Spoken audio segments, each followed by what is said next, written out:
রাসূল সাল্লাল্লাহু আলাইহি সাল্লাম শীতের সময় যে 5টি খাবার খেতেন, এই 5টি খাবার খেলে এই শীতের সময় অনেক ধরনের রোগ হয়, এই রোগ থেকে আপনি মুক্তি পাবেন।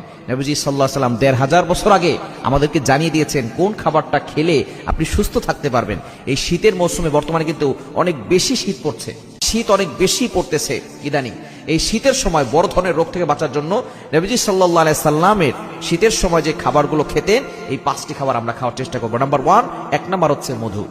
নবীজি সাল্লাল্লাহু আলাইহি সাল্লাম 1 নম্বরে হচ্ছে মধু খেতেন। মধু কিন্তু আমরা অনেকেই খাই না। মধু খাবেন। যে ব্যক্তি মাসের ভিতরে মাত্র 3 বার হাতে রেখে চেটে মধু খাবে, আল্লাহ তাআলা তাকে জটিল ও কঠিন রোগ থেকে হেফাজত করবেন। আর মধুর ব্যাপারে শেফা রয়েছে, এটা আল্লাহ নিজেই বলে দিয়েছেন। আল্লাহ বলছেন, ইয়াখরুজু মিন বুতুনিহা শারাবুম মুখতালিফুন আলওয়ানু ফীহি শিফাউল লিন-নাস। এর ভিতরে আল্লাহ তাআলা শেফা দিয়েছেন। সুতরাং 1 নম্বর খাবার সেটা হচ্ছে মধু। 2 নম্বর খাবার হচ্ছে আপনি খেজুর খাবেন। খেজুরের ভিতরে অনেক ভিটামিন রয়েছে। নবী সাল্লাল্লাহু আলাইহি ওয়াসাল্লাম বলেছেন খেজুরের ভিতরে নিয়ামত আছে, বরকত আছে। এটা শুধু শীতের সময় না, আপনি গরমকালেও খাবেন। এবং খেজুরের ভিতরে এমন শক্তি আছে, নবীজি সাল্লাল্লাহু আলাইহি ওয়াসাল্লাম জানিয়ে দিয়েছেন অনেক বড় ধরনের রোগও এই খেজুর দ্বারা ভালো হয়। এবং আজওয়া খেজুর যে ব্যক্তি প্রতিদিন 7টা করে খাবে, সাপে কামড় দিল এই সাপের বিষ পানি হয়ে যাবে। নবী সাল্লাল্লাহু আলাইহি ওয়াসাল্লামের সহিহ হাদিস। সুতরাং এই খেজুর খাওয়ার চেষ্টা করবেন, প্রতিনিয়ত খেজুর খাবেন, আপনার যৌবন ঠিক থাকবে, আপনার যৌবন কখনো নষ্ট হবে না। এবং 3 নাম্বার, নবীজি সাল্লাল্লাহু আলাইহি ওয়াসাল্লাম লাউ খেতে পছন্দ করতেন। লাউ কিন্তু এই শীতকালীন অনেক জায়গায় আমরা লাউ পাই।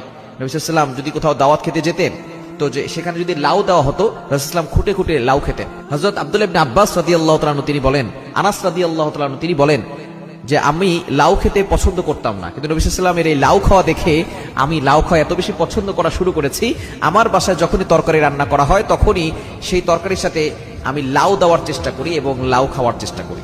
রাসূল সাল্লাল্লাহু আলাইহি ওয়াসাল্লামের সুন্নাহ এটা বাস্তবায়ন হবে, আপনি সুস্থ থাকতে পারবেন। লাউ খাবেন। 3 নাম্বার খাবার লাউ। 4 নাম্বার জাইতুন ফল খেতেন এবং জাইতুনের তেল আপনার শরীরে মালিশ করবেন। এই জাইতুনের ব্যাপারে আল্লাহ তাআলা কোরআনুল কারীমের ভিতরে আয়াত নাযিল করেছেন, সূরা 3, ওয়াত-তিন ওয়াজ-জাইতুন। এই জাইতুন খাবেন, জাইতুন তেল আপনি ব্যবহার করবেন, দেখবেন আল্লাহ তাআলা আপনাকে এই শীতকালীন এই বড় বড় রোগ থেকে আল্লাহ তাআলা আপনাকে হেফাজত করবেন। এবং আরো একটি গুরুত্বপূর্ণ বিষয়, সেটা হচ্ছে আমরা কালোজিরা খাওয়ার চেষ্টা করব। কালোজিরা খেলে অনেক বড় ধরনের রোগ থেকে হেফাজত হওয়া যায়। নবী সাল্লাল্লাহু আলাইহি ওয়াসাল্লাম এটা জানিয়ে দিয়েছেন, ইল্লা সাম, মৃত্যু ছাড়া সব রোগের ওষুধ হচ্ছে এই কালোজিরা। সুতরাং এই 5টি খাবার শীতের সময় খাবেন, দেখবেন আল্লাহ তাআলা আপনাকে সুস্থতার নিয়ামত দান করবেন।